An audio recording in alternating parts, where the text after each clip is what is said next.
Assalamualaikum warahmatullahi wabarakatuh. Hari ini saya akan menyampaikan digital storytelling tentang pengalaman saat belajar literasi. Perkenalkan, nama saya Sofia Amalia dari kelas B PPG Prajabatan PGSD gelombang 2 pada tahun 2022 dari Universitas Nahdlatul Ulama Surabaya.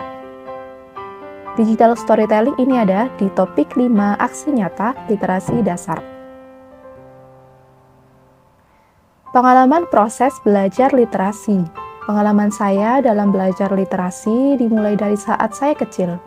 Saya merasa sangat senang ketika membaca buku-buku dongeng dan buku cerita fiksi. Saya selalu membaca satu buku dongeng dalam satu minggu. Cerita dongeng yang saya baca pada masa itu antara lain seperti cerita si kancil. Isi dalam dongeng tersebut banyak sekali amanat yang dapat dijadikan pelajaran hidup.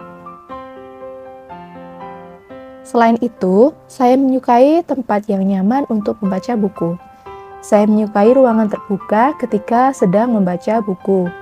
Contohnya ketika di taman, saya akan merasa damai ketika membaca. Saya akan lebih berkonsentrasi ketika membaca di ruangan terbuka. Hal tersebut membuat saya semakin senang untuk berkegiatan literasi, terutama pada literasi membaca. Ketika saya beranjak masa remaja, saat SMA, saya mulai mencoba menulis sebuah novel yang saya terbitkan di platform menulis online. Saya menulis di Wattpad dengan banyak judul seperti Love and Hate, Patah, Butterfly, Pepper Autumn, and I See. Alasan saya suka menulis novel adalah saya menyukai dunia literasi. Selain itu, saya memiliki minat untuk menulis. Nah, menulis ini menjadi suatu kegiatan yang merelaksasi saya dari kepenatan belajar. Pada saat saya lulus dari sarjana, saya diterima pendidikan profesi guru di Universitas Nahdlatul Ulama Surabaya pada gelombang 2. Di sini saya mempelajari mata kuliah literasi dasar. Dalam mata kuliah ini, saya belajar banyak hal tentang cara membudayakan literasi pada anak-anak, terutama pada anak sekolah dasar, dengan berbagai strategi, metode, dan model literasi.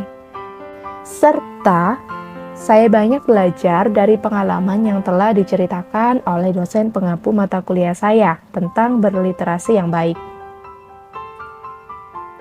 Harapan saya, ketika nanti melakukan kontribusi di masyarakat dan sekolah, saya dapat membantu para peserta didik dalam mengembangkan minat dan potensi mereka di dunia literasi. Dengan kegiatan seperti membaca, menulis, atau mengikuti kompetisi berbasis literasi, seperti kompetisi menulis cerpen, menulis novel, ataupun menulis puisi. Dan juga contohnya seperti pada kegiatan literasi, membaca pidato, dan sebagainya. Sekian penyampaian digital storytelling dari saya, dan wassalamualaikum warahmatullahi wabarakatuh.